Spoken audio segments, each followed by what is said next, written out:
There is a truth so deep, whoever seeks it must first be willing to lose themselves. For some, they appear dangerous, especially to those who are not ready to dive into the depths of their own soul. Among all ancient teachings, the deepest and most powerful secrets lie within Tasawwuf. Mysteries like Ilm al-Ladunni, the hidden divine knowledge. For centuries, Sufi masters protected this forbidden wisdom, knowledge that extends from the concept of portals in Islam to quantum fields that challenge physics, and even to forces capable of bending time itself. But the most shocking part is this. It is a journey into the very core of the human being, into the mysterious center of the unseen world of the soul. What you are about to learn may change the way you see reality forever. But be careful. This knowledge is not for the weak-hearted. Not everyone can reach this secret. In this video, we will go deep into the hidden world of the Sufis. You're watching Religious Story TV. Subscribe now, like the video, and share your thoughts about Tasawwuf in the comments below. If you're ready, let's begin. Let's start with the main question. What is Tasawwuf? Throughout history, Tasawwuf and Islam have never been seen as separate from each other. In fact, in most periods, it would have been unthinkable to view Tasawwuf as something apart from Islam. Yet many people today are surprised to learn that Tasawwuf played a major role throughout Islamic history, not only in the spiritual life of individual Muslims, but also in shaping politics and even empires.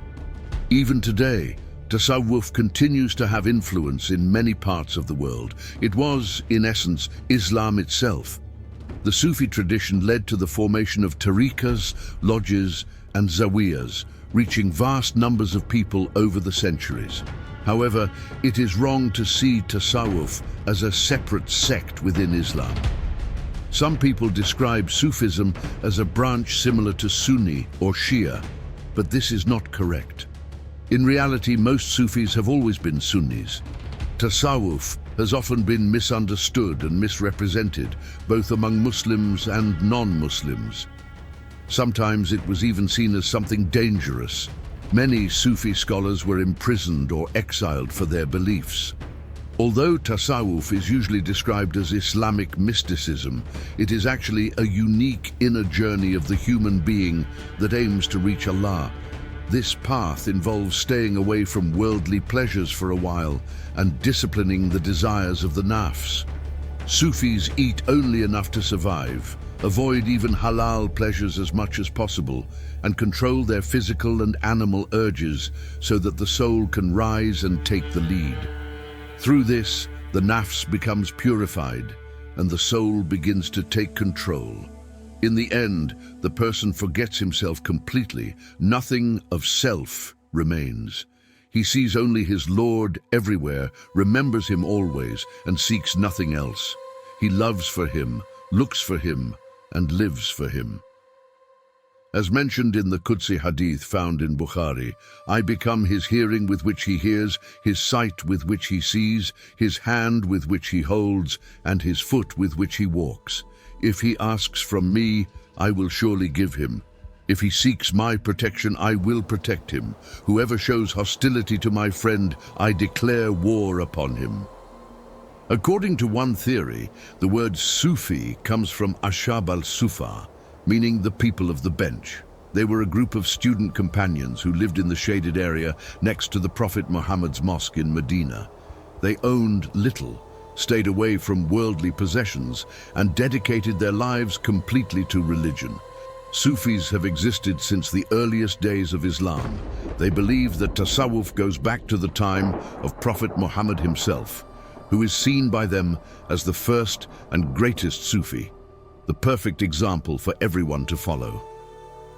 Allah gives hidden knowledge and understanding to those who walk this road. According to them, The heart is a gate that opens to the knowledge of Allah, and it opens only for those who cleanse and purify themselves. Through strict spiritual discipline, the goal is to purify the soul and draw closer to Allah. One of the great scholars of Tasawwuf, Abdul Qadir Jilani, said, "The heart is vast enough to hold the secrets of Allah, yet too small to desire the treasures of this world. When the heart is purified and turns to Allah, it begins to witness the truth."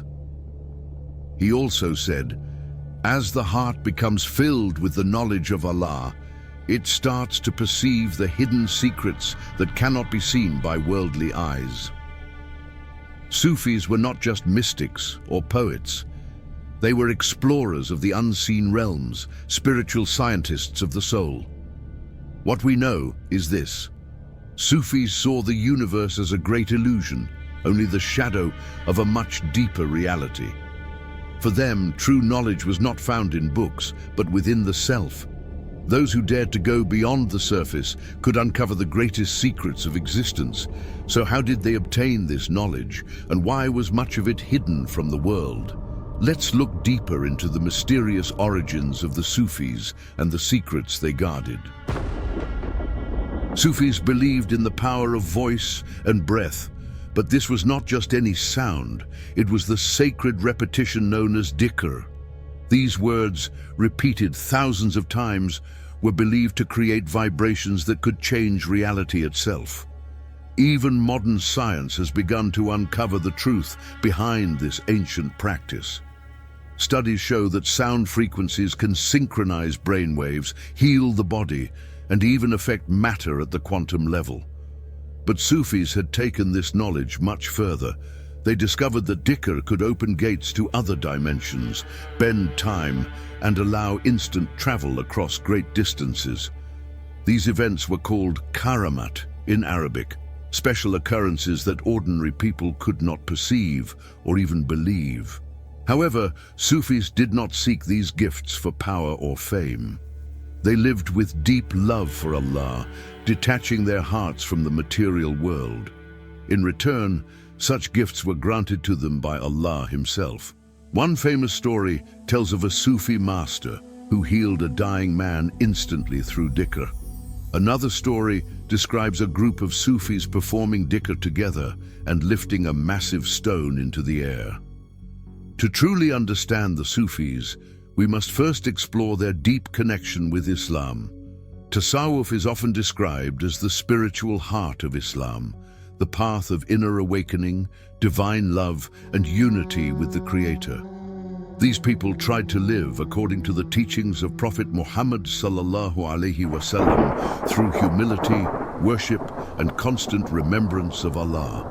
Verses such as, "We are closer to Him than His jugular vein," Qaf 16, and "Wherever you turn, there is the face of Allah," Baqa 115.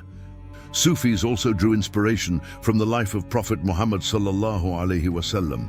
Before receiving revelation, he would spend his nights in deep reflection and prayer. They saw his Mi'raj journey as a symbol of the soul's ascent toward closeness with Allah. They did not see time as a straight line, but as a spiral. Sufis believed that time was not what it appeared to be, that there were moments where the past, present, and future merged into a single point, a place where all existence could be seen at once. A great Sufi master, Abu Yazid al-Bistami, once said that his soul left his body and traveled through time, witnessing events that would happen centuries later. Some modern researchers believe that Sufis had already understood the concept of non-linear time, something that physicists are only beginning to explore today. Perhaps the Sufis were truly far ahead of their time. But how did they reach this knowledge? Did they access the Law al-Mahfuz, the preserved tablet that holds all records of time, or did they discover a way to control time itself? Throughout history, there are countless stories of Sufi masters showing mysterious control over time. The great 12th century mystic Ibn Arabi wrote in detail about events that would occur long after his death, even the rise and fall of empires. Some believe his visionary experiences came from what he called the world of imagination, a timeless realm where past and future exist together. In Central Asia, people still speak of a mysterious figure known as the immortal guide in green, Khidr. We have also made a video about him, which has reached millions of views. If you haven't seen it yet, you can subscribe to the channel and watch it after this video. Some narrations say that this being Khidr has appeared throughout history, offering wisdom untouched by time. His journey with Prophet Musa is even mentioned in the Qur'an, in Surah Al-Kahf. The Sufi concept of Ihsan al-Kamil, the perfect human, also aligns with this knowledge that goes beyond the limits of cause and effect, perfectly in harmony with the divine order. As you know, in Surah Al-Kahf, Khidr performs acts that seem against the Sharia, and Prophet Musa cannot bear them, questioning each one, until finally he hears the reasons and understands. These mystics believe that there are hidden laws of the universe, and those who discover them touch something beyond the limits of the human mind. The sacred geometry of Sufi symbols. Sufis were people who tried to read the order of the universe not only with the mind, but also with the heart.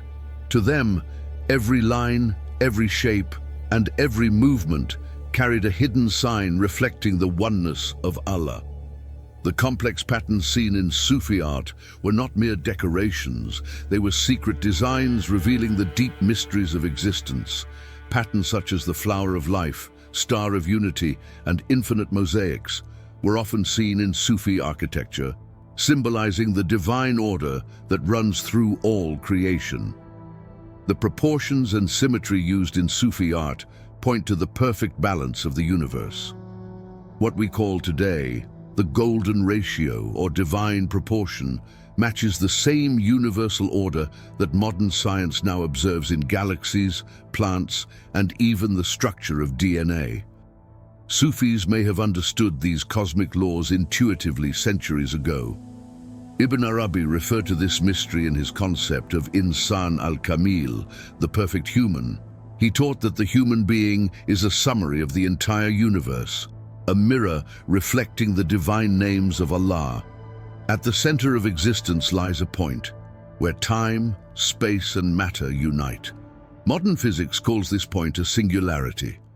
Ibn Arabi sensed it as the purest center of Allah's creation. He also described the universe as holographic, where each part contains the whole. Much like how modern physicists say that all information falling into a black hole is preserved on its event horizon. Could Ibn Arabi, through spiritual insight, have described a similar phenomenon centuries ago? In Sufi cosmology, the spiral, seen in galaxies, whirlpools, and the rotating disks around black holes, represents the soul's journey toward divine unity. This rotation symbolizes the endless cycle of death and rebirth, expansion and collapse, just as many stars eventually become black holes. And perhaps through Dhikr and Sema, the Sufis were connecting with this cosmic intelligence. The secret of the whirling dervishes. In the universe, everything turns. Planets, stars, the sun, the moon, galaxies, and even electrons. Perhaps this is why Sufi dervishes also spin, joining the great movement of all matter in creation. From the outside, it looks like a dance, but for the Sufis, it is a doorway to another dimension. As they turn with a steady rhythm, they align themselves with the motion of the universe. Through this harmony, they awaken hidden energies and reach altered states of consciousness. Some stories tell of dervishes who vanished during Sema and reappeared kilometers away. Others say they could communicate with beings from other dimensions. Modern science has now started to study the effects of spinning on the human brain. Research shows that continuous rotation can lead to trance states, alter perception, and even cause out-of-body experiences. But Sufis had already taken this much further. They believed that turning could open gates to other realms and carry the human being beyond the limits of the physical world. Let's not forget an important point. Sufis lived lives of zuhad, detachment from worldly pleasures, purifying their egos from selfishness and internalizing the message of the Qur'an. Without this detachment from worldly desires, one could not truly be a Sufi. Also, Tasawwuf is not about escaping religion, it is the inner dimension of it, the way to directly experience the divine beyond rituals and formal rules. Sufis focus on the inner journey, the purification of the heart, and the discovery of the true self. For them, the ultimate goal of life is to reach the state of Ihsan, to worship Allah as if you see Him. The Qur'an and the teachings of Prophet Muhammad sallallahu alaihi wasallam form the very foundation of Sufi spirituality. At the heart of Tasawwuf lies one truth beyond everything: love. But this love is not the same as ordinary affection, desire, or passion. The love mentioned here is a great fire that burns in the heart, fills every particle of the universe, and is believed to come from a divine source. According to the people of Tasawwuf, the reason for the creation of the universe is also this divine love. Referring to the saying, "I was a hidden treasure, and I loved to be known, so I created creation," they believe that Allah created existence out of love. That is why Sufis worship not only out of duty, but with deep longing and love for the Creator. This is very important. The first woman saint, Rabia, was filled with such deep divine love that it could not be compared to any worldly love. Her famous words, "I do not worship you for fear of hell or hope for paradise, but only because I love you," perfectly express the selfless love at the core of Tasawwuf. Yunus Emre also wrote a beautiful verse about this. "Paradise, they say, is paradise with a few palaces and houris. Give them to those who want them. For me, you are all I need." Many Sufis have said that during sujood, the heart must bow to the Creator as deeply as the body does. In this way, Salah becomes more than a ritual. It turns into a way of life. Be pure, be honest, always live as if you stand before Allah, and be humble. People of Tasawwuf live and think with these values deeply connected to their hearts. Their ultimate goal is to purify and erase the ego completely. Over time, this led to a beautiful spiritual system, one that raises an ordinary person to become the most honored of all creation. This is how the famous Four Gates system of Tasawwuf was born. When you enter through that gate, no one knows who you are. But if you manage to pass through the final gate, nothing of you will remain. Even though this is a divine state, for many people, it can also be very dangerous. The gates are open to everyone, but those who walk this path are always tested, because even if everyone wishes to follow it, the path may not be suitable for everyone. For this reason, Sufis developed a training system. Without such discipline, experiencing certain feelings without control or receiving deep knowledge too quickly could overwhelm a student and even cause him to lose his sanity. This system is known in Tasawwuf as the teaching of the Four Gates.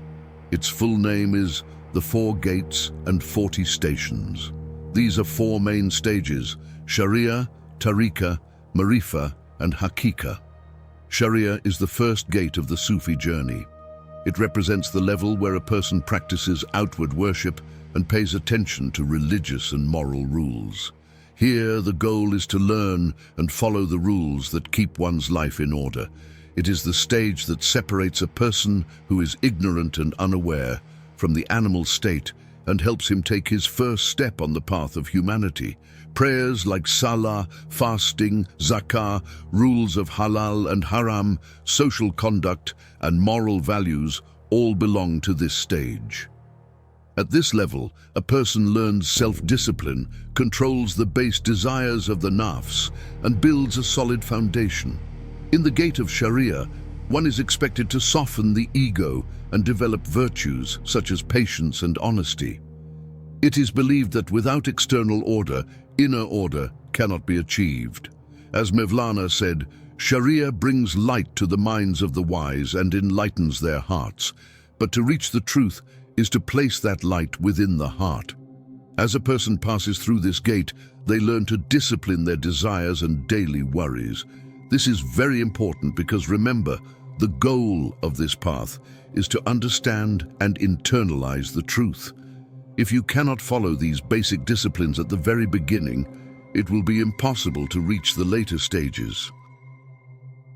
On our journey to seek truth and discover ourselves, we now arrive at the second stage of our spiritual education, the gate of Tariqa.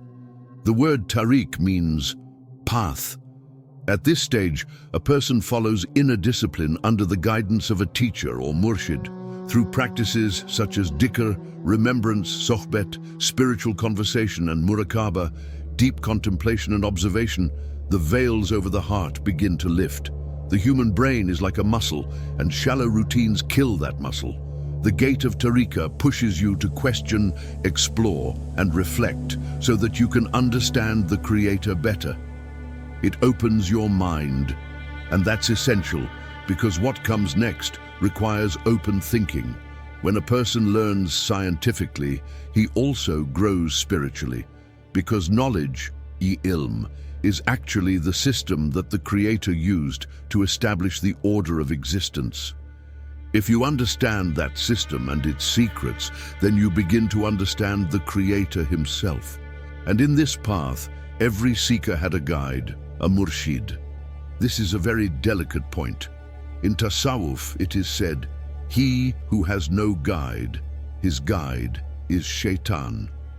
This means that the path is full of subtle traps and distractions, and only a trained, wise guide can lead a person safely through it.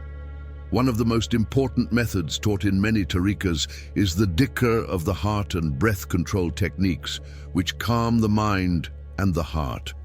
Such practices help a person hear their inner voice and remain peaceful even in difficult times. This is extremely important when studying and researching, because true knowledge cannot exist without inner balance. Knowledge that loses its ethical direction, knowledge driven by pride, ego, or greed, can never lead us to truth. As Einstein said, "Science without religion is lame, and religion without science is blind." A science that lacks moral values will eventually lead humanity to destruction. That's why it is said, "A student who learns without a teacher grounded in truth, his teacher becomes shaitan." We see many examples of this in modern history. We have now arrived at the next mysterious gate, the gate of Marifa. It stands on the thin line between knowing and losing oneself. The one who reaches the gate of Marifa begins to discover the heart's intuitive understanding, sensing that everything around him is actually a reflection of one single divine reality. To arrive at the third of the four gates of the Sufi path means to have already walked through fire. Sharia taught the covenant between the human and Allah. Tariqa guided the seeker to dive deep into the heart of that covenant. But now the real test begins. The gate of Marifa is where knowledge dies and true understanding is born. The seeker who stands before this gate no longer has any book, proof, or scholarly teaching to hold on to, because this gate can only be crossed by forgetting. Yes, you heard it right. You must forget everything you've learned. You must let go of everything you think you know. Because Marifa means to know Allah, and this knowing is unlike anything you've ever known before.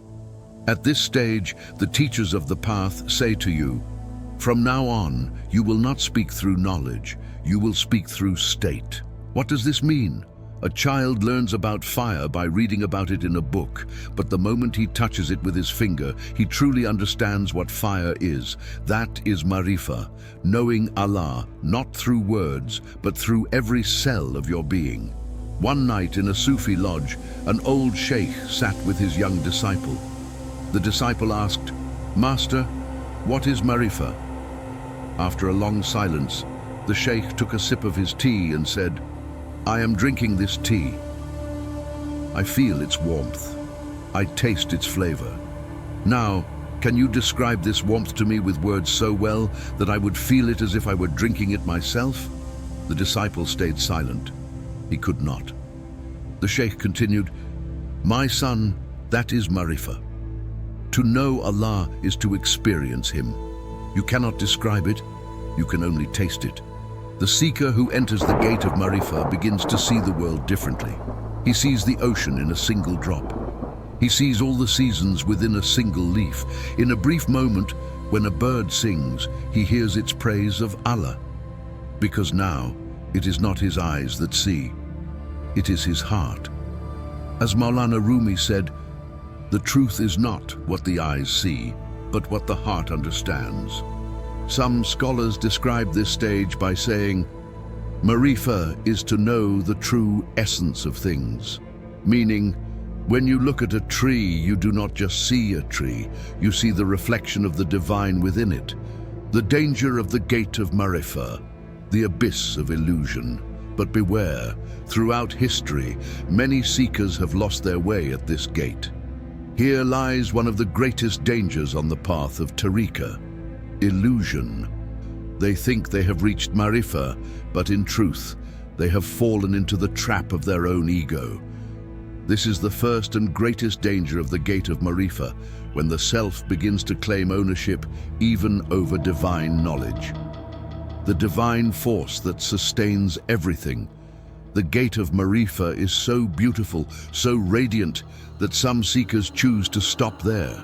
The peace that comes from knowing Allah is so deep that they do not even wish to go further. But the Sufis say, to stop at Marifa is to remain on the road, for the journey is not yet complete. The fourth gate, Haqiqa, the end and the beginning of the path. And now we arrive at the final gate of Tasawwuf, Haqiqa, the gate of truth. This gate is unlike any other in the world, for when you pass through it, you no longer enter as yourself. The one who reaches this gate is no longer a traveler. He becomes the gate itself. He has not simply reached the end of the path, because at this point there is no path, no end, and no self. Only He remains.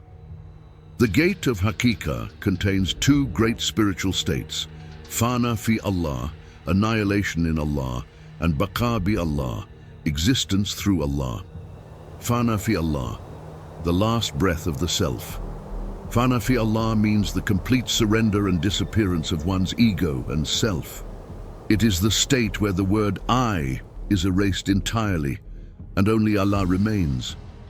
Bayazid al-Bistami once said, "One night I reached a state where there was no me left within me. I searched and searched, but I could not find myself. Then I realized I had never truly existed. There was only Him." This is one of the deepest and most dangerous stages in Sufism. At this point, a person reaches such awareness that even his own will seems to vanish. He sees that everything, that every act, every motion is nothing but a reflection of Allah's own actions. But beware, there are those who get trapped in this state, the souls that could not return, the story of the lost ones. In history, there have been people who reached the state of Fana fi Allah but could not return from it. One of them was Mansur al-Hallaj. He cried out the famous words, "Ana al-Haq, I am the truth." These words are among the most debated and misunderstood statements in Islamic history. Many great scholars, however, did not consider them an act of disbelief, kufr, or polytheism, shirk, but rather the expression of a deep spiritual state. According to Imam al-Ghazali, mystics like Hallaj sometimes speak under the state of divine ecstasy, when their intellect disappears and their hearts are flooded with divine light. He said, at that moment, the mind is absent and the heart is filled entirely with light. Such words are not claims. They are translations of a state. So when Hallaj said, "Ana al-Haq," he did not mean, "I am Allah." According to Ghazali, it was spoken from the state of Fana fi Allah, where the self is dissolved completely.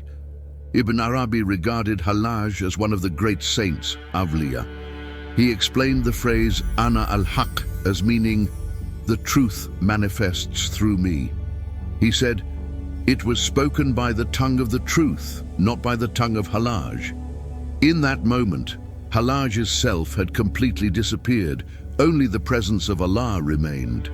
Ibn Arabi compared this to a drop merging with the sea.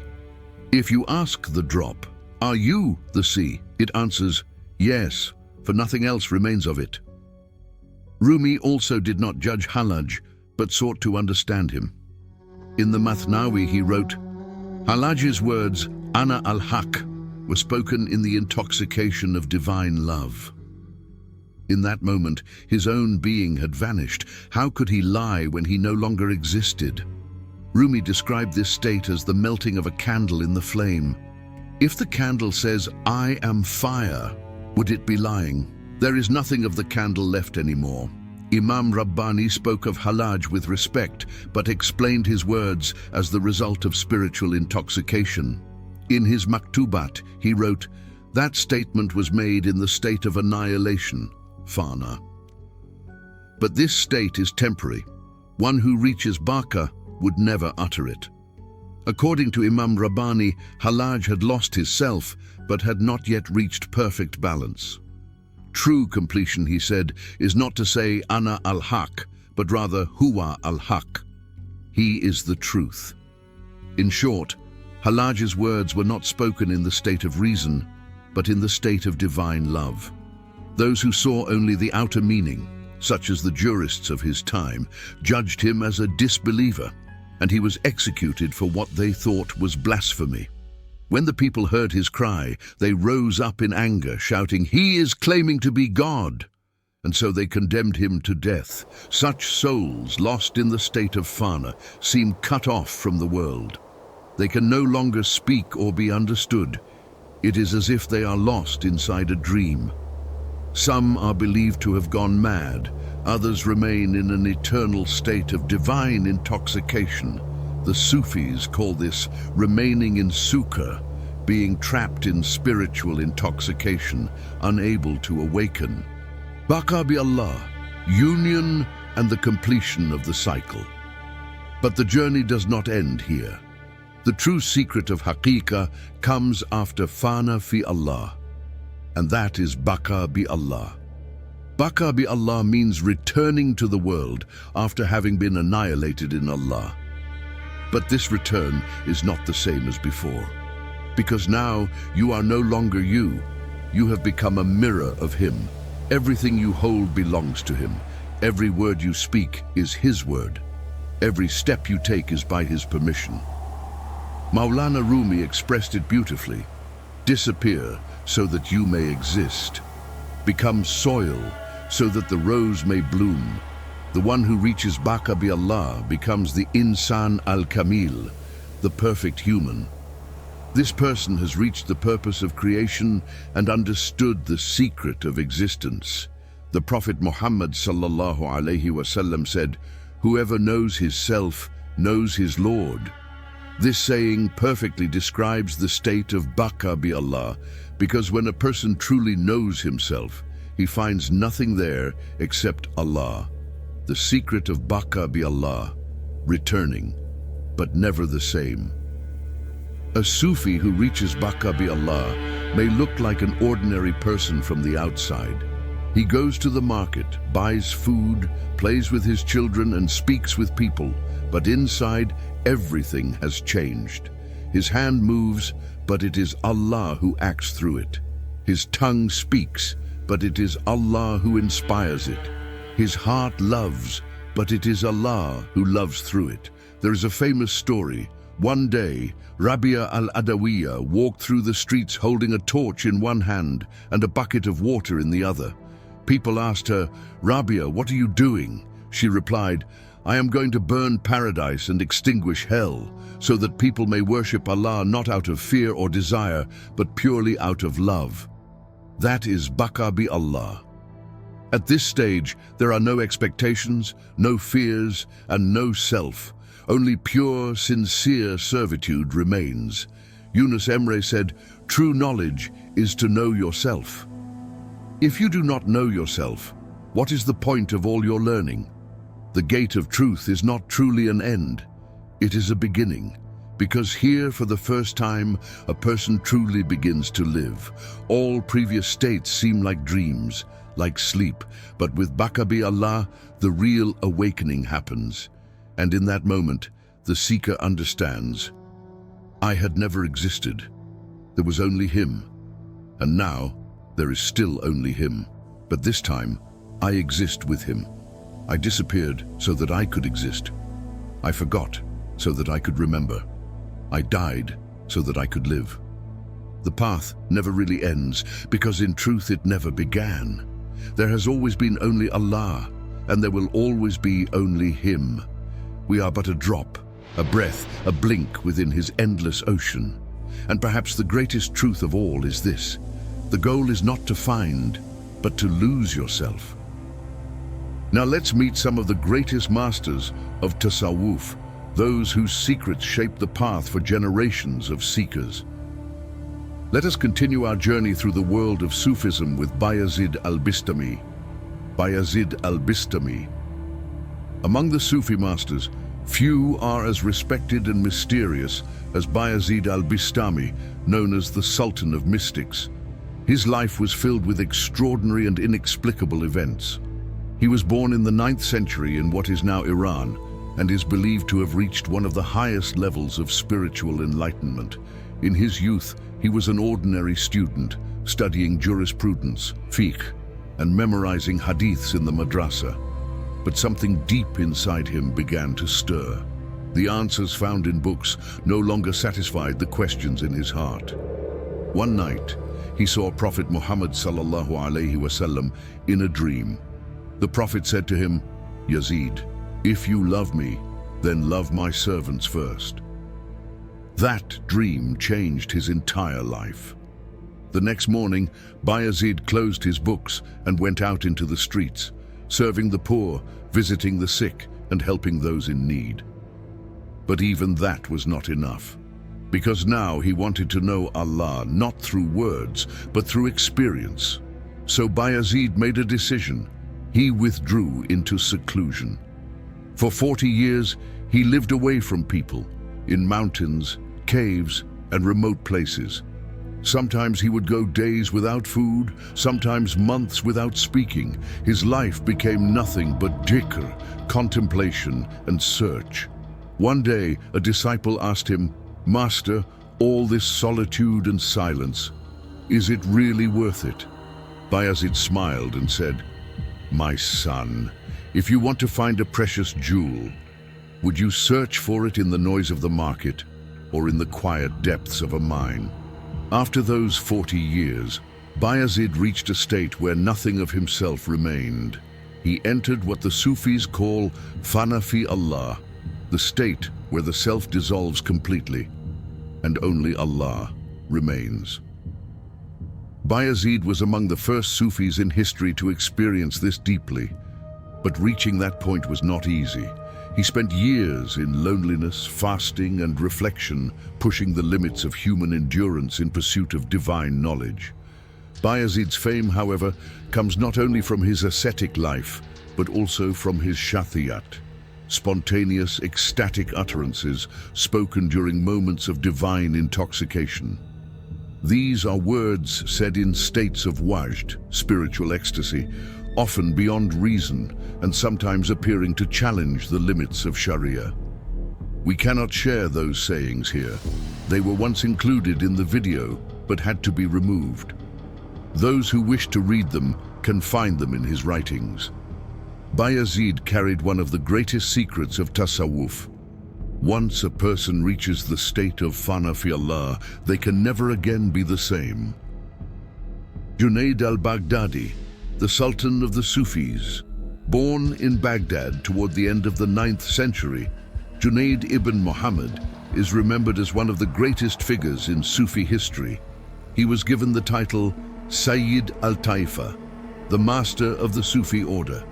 From childhood, Junayd studied both the outer sciences of Sharia and the inner path of Tasawwuf. He received his spiritual training from his uncle, Sari al-Sakati. But what made him unique among Sufis was his balance.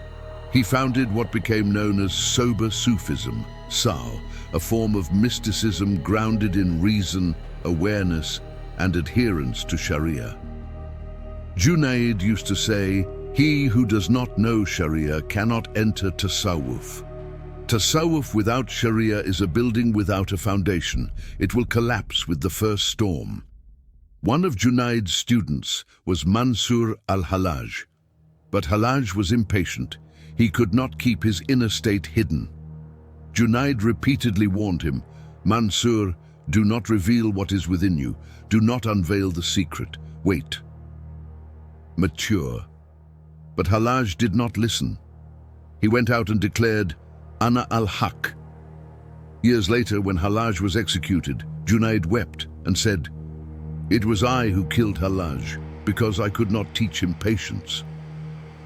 These words show how serious and delicate the Sufi path truly is. It is not a place for carelessness. Every step must be measured, every word must be weighed. Junayd was the one who systematized Tasawwuf. He organized its stages and states, bringing order and discipline to the spiritual path. According to him, a true Sufi must be patient, guard the secret, uphold the Sharia, weigh every word before speaking. Imam al-Ghazali, the man who found truth amid doubt. At the end of the 11th century, in the famous Nizamiya Madrasa of Baghdad, there was a man named Abu Hamid Muhammad ibn Muhammad al-Ghazali. By the age of 40, he had become one of the brightest scholars of the Islamic world. He taught classes attended by hundreds of students and was recognized as an authority in fiqh, kalam, and logic. Yet deep inside, he felt an emptiness, a restlessness that knowledge alone could not fill. One day, while lecturing, his voice suddenly stopped. He could not speak. For 6 months he was ill, and no doctor could find a cure, because his illness was not in the body, but in the heart. One night, he made his decision. He left everything behind, his fame, his position, his salary, and his reputation. He put on the cloak of a Sufi and set out on a journey of the soul. 11 years of silence, discipline, and search. For 11 years, Ghazali traveled from village to village, mountain to mountain. Sometimes he stayed in a Sufi lodge in Damascus, sometimes in a Zawiya in Jerusalem, sometimes alone in the deserts of Hijaz. During these years, he wrote his greatest masterpiece, Ihya Ulum al-Din, the revival of the religious sciences. It became one of the most important works in Tasawwuf, for Ghazali combined the depth of a scholar, the heart of a mystic, and the clarity of a philosopher. He later wrote, "For years, I studied knowledge, but knowledge did not bring me to Allah. When I entered Tasawwuf, I tasted him there." After 11 years, Ghazali returned, but he was no longer the same man. He had become Hujjat al-Islam, the proof of Islam. Muhyiddin ibn Arabi, the eye that saw the unity of existence from Andalusia to Damascus, the knower of two worlds. Born in 1165 in Murcia, Andalusia, Muhyiddin ibn Arabi, full name Muhammad ibn Ali ibn Muhammad ibn Arabi al-Hatimi al-Tai, became one of the greatest mystics and thinkers in Islamic history. In his youth, he studied both worldly sciences and spiritual knowledge. But everything changed after a dream. In that dream, he saw Prophet Muhammad sallallahu alaihi wasallam, Prophet Isa, and Prophet Musa. All three said to him, "Go and awaken mankind." After this vision, Ibn Arabi set out on a lifelong journey, from Andalusia to the Maghreb, from Egypt to the Hijaz, and finally to Damascus. During his 70 years of life, he wrote more than 160 books. Wahdat al-Wujud, the doctrine of the unity of being. Ibn Arabi's most famous teaching is Wahdat al-Wujud, meaning the unity of existence. What does this mean? He said, the only true existence is Allah. We are but His manifestations and reflections. The universe is His mirror. According to Ibn Arabi, all beings exist only through Allah's presence. Nothing exists independently. To love creation, therefore, is to love Allah, for He is reflected in all that exists. This teaching inspired many, but also provoked controversy. Some called him Sheikh al-Akbar, the greatest master, while others accused him of heresy. But Ibn Arabi remained unmoved. He had seen the truth. His monumental works, Futuhat al-Makkiyah, the Meccan revelations, and Fusus al-Hikam, the bezels of wisdom, explore these profound ideas in detail, shaping centuries of spiritual thought. Rumi, the man who became the language of love arrival in Konya and the meeting with Shams. In 1207, Jalaluddin Rumi was born in Balkh. His father, Bahauddin Walad, was a well-known scholar of his time. They fled the Mongol invasion and settled in Konya in present-day Turkey. There, Rumi taught in the madrasa and led his father's Sufi lodge, until one fateful day that would change his life forever. In 1244, while walking through the streets of Konya, he met a wandering dervish named Shams al-Tabrizi. Shams looked at him and asked, "Tell me, who is greater, Bayazid al-Bistami or Prophet Muhammad?" Rumi was stunned. He thought deeply before answering, and from that very moment he was never the same again. Samar and divine love, rising through. Turning Rumi's friendship with Shams al-Tabrizi transformed him completely. For months they spoke and meditated together, exploring the deepest mysteries of love and existence. Then, one day, Shams suddenly disappeared. In his longing to reunite with his friend, Rumi began to turning again and again, his heart spinning in remembrance of Allah. And from this longing was born the sacred ritual of Sema, the whirling dance of ascent toward the divine. All of Rumi's poetry and his great masterpiece, the Masnavi, emerged from the pain of that separation. He wrote, "The heart is an ocean, and the nightingale is its pearl. But alas, the gardener does not separate the rose from the thorn." Rumi passed away in 1273 in Konya, leaving behind timeless works, Masnavi, Divan-e-Kabir, and Fihi Mafi. And among his most famous sayings is the one that continues to call out to humanity across centuries: "Come, come, whoever you are. Be you unbeliever, fire worshipper, or idolater. Come. Our lodge is not a place of despair. Even if you have broken your repentance 100 times, come." Bayazid al-Bistami and the secrets of the infinite journey. Toward the end of this mystical path, Bayazid al-Bistami described encountering divine truths through the guidance of angels and prophets. He expressed this profound transformation in these words: "I shed myself as a snake sheds its skin, and then I saw within me the reflection of all creation. But this is where things become even more mysterious." Bayazid spoke of a state he called Fana, the annihilation of the self. In that state, he said he transcended time and space, experiencing the past, present, and future as one single moment. Some later believed that through his spiritual practices, Bayazid may have discovered the secret of traveling between dimensions or even moving through time itself. For the Sufis, such experiences were not fantasy. They were glimpses of the boundless reality beyond the veil of the material world, where the soul, freed from the self, rises toward eternal union with Allah. The hidden knowledge of the Sufi saints, forbidden or forgotten. Why was this knowledge hidden? According to some, the great Sufi masters concealed their deepest secrets to protect humanity from itself. This knowledge was said to be so powerful that it could either illuminate the soul or drag it into darkness. These ancient teachings were rarely spoken openly. They were whispered through poems, metaphors, and parables, hidden beneath layers of meaning. Only those with pure hearts and disciplined spirits could uncover their true essence. Others believed the secrecy came from external forces, rulers and religious authorities who feared that such knowledge could shatter the balance of power. After all, if the limits of time, space, and even life itself could be bent, who could be trusted to bear that responsibility? Would such knowledge liberate humanity or enslave it? But perhaps the truth is far more unsettling. Maybe this knowledge was never meant to be found by mankind at all.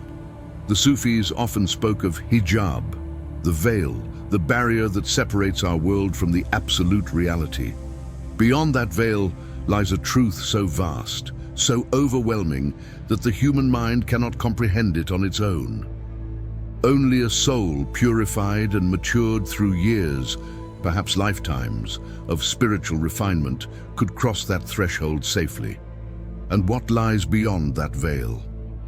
Some mystics speak of oceans of endless light, where time dissolves and all separation fades away. Others describe realms of shadow, where the laws of existence unravel and the unprepared lose themselves completely. So why is it so dangerous to look beyond? The ancient warnings were not about evil forces, but about seekers who lost their minds before the immensity of truth itself.